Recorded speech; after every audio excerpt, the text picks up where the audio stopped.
John Cena और Undertaker दोनों wrestling इतिहास के महान रेसलर्स में से एक है, पर कभी भी इनका फ्यूड एक बड़ी स्टोरी लाइन का हिस्सा नहीं रहा है और कभी भी इनकी राइवलरी अपने फुल पोटेंशियल पर कभी उभर कर नहीं आई। और दोनों रेसलर्स ने आपस में मैचेस भी काफ़ी लड़े हैं, जिसमें रेसलमेनिया 34 का मैच भी शामिल है।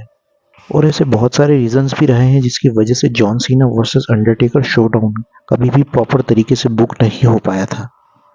तो इस वीडियो में हम डिस्कस करेंगे John Cena versus Undertaker story, कहाँ से इनका फ्यूड शुरू हुआ था और रेसलमेनिया 34 पे ये फ्यूड खत्म हुआ। तो प्लीज़ इस वीडियो को शुरू से लेकर अंत तक ज़रूर देखिएगा। John Cena versus Undertaker feud first start हुआ था 2003 में, जब टेकर और सीना स्मैकडाउन ब्रांड्स में एक्टिव थे। सीना अपने डॉक्टर ऑफ थर्गोनोमिक्स गिमिक में थे तो टेकर अपने अमेरिकन बैडेस के अवतार में थे। और इन दोनों के बीच में फर्स्ट इंटरेक्शन तब हुआ था जब जॉन सीना ने 2002 में अपना डेब्यू किया था कर्ट एंगल के अगेंस्ट, और वो मैच हार गए थे। लेकिन बैक स्टेज दूसरे रेसलर्स ने सीना को बधाई दी थी और अंडरटेकर भी वहाँ पे खड़े थे और अंडरटेकर ने भी जॉन सीना को कांग्रेट्स कहा था उनके फर्स्ट मैच के लिए, और ये एक बहुत आइकॉनिक मोमेंट था। लेकिन 2003 में नज़ारा कुछ और होता है। इनके बीच में सीरीज ऑफ मैचेस हुए थे स्मैकडाउन ब्रांड में, और इनका first one on one match होता है अप्रैल 2003 के स्मैकडाउन के एपिसोड में, जो होता है WWE title for the number 1 contendership. सीना ये मैच चीटिंग करके और आउटसाइड इंटरफेरेंस की वजह से सीना अंडरटेकर को हरा देते हैं। और उसके बाद अंडरटेकर ने जॉन सीना को वेंजेंस पेपर व्यू में चैलेंज किया और अंडरटेकर वेंजेंस पेपर व्यू में सीना को हरा देते हैं। इसके 2 हफ्ते बाद जॉन सीना ने अंडरटेकर को स्मैकडाउन के एपिसोड्स में हराया था। अंडरटेकर और जॉन सीना ने 2003 में 3 मैचेस लड़े थे, जिसमें सीना ने अंडरटेकर को 2 सेपरेट ओकेजन्स पर डिफीट किया है। लेकिन सीना की जो विक्ट्री अंडरटेकर के अगेंस्ट हुई थी वो आउटसाइड इंटरफेरेंस की वजह से हुई थी।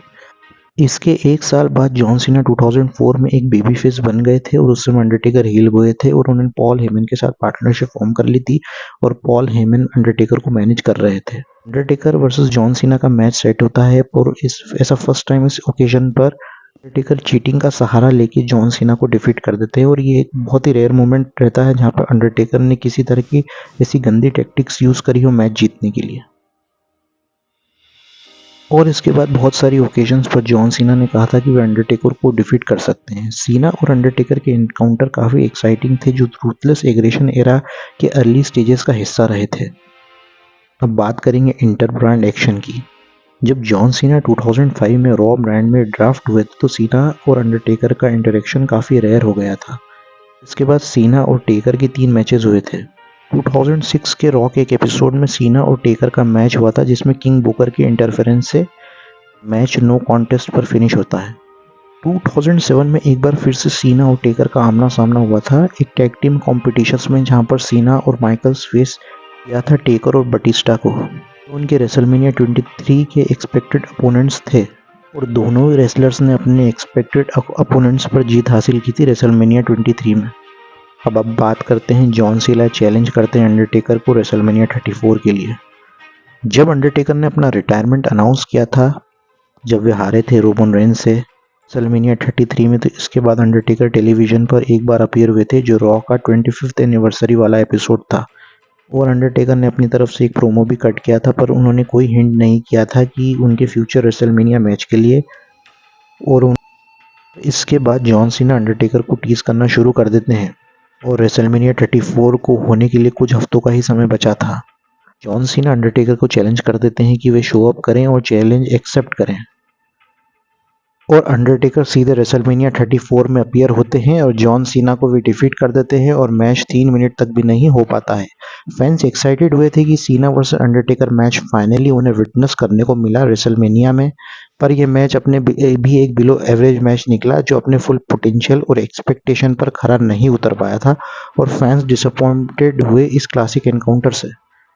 अब ये मैच क्लासिक इसलिए भी नहीं हो पाया क्योंकि अंडरटेकर की एज और उनकी रिंग कैपेबिलिटीज़ भी लिमिटेड हो गई हैं, और अपनी बढ़ती एज और पास्ट की सर्जरीज और इंजरीज की वजह से भी इस मैच को शॉर्ट करना पड़ा था। और अंडरटेकर भी एक अच्छा मैच चाहते थे कि फाइनली रिटायर होने से पहले वे एक ग्रेट मैच अपने फैंस को डेडिकेट कर पाएँ, और ऐसा पॉसिबल नहीं हो पा रहा है उनके साथ। और अंडरटेकर की बॉडी भी उन्हें सिग्नल कर रही है कि काफ़ी समय से वे अंडरटेकर रेसलिंग कंटिन्यू कर रखे हुए हैं, और ये अंडरस्टैंडेबल भी है।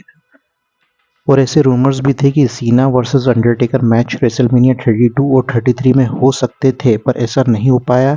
और रेसलिंग इंडस्ट्री भी काफ़ी अनप्रिडिक्टेबल भी होती है और आखिरी टाइम पर और प्लान चेंजेस हो जाते हैं, क्रिएटिव बुकिंग और इंजरीज हो जाती है रेसलर्स का। और ये एक वजह भी हो सकती है कि अंडरटेकर और सीना का मैच एक क्लासिक एनकाउंटर नहीं हो सका।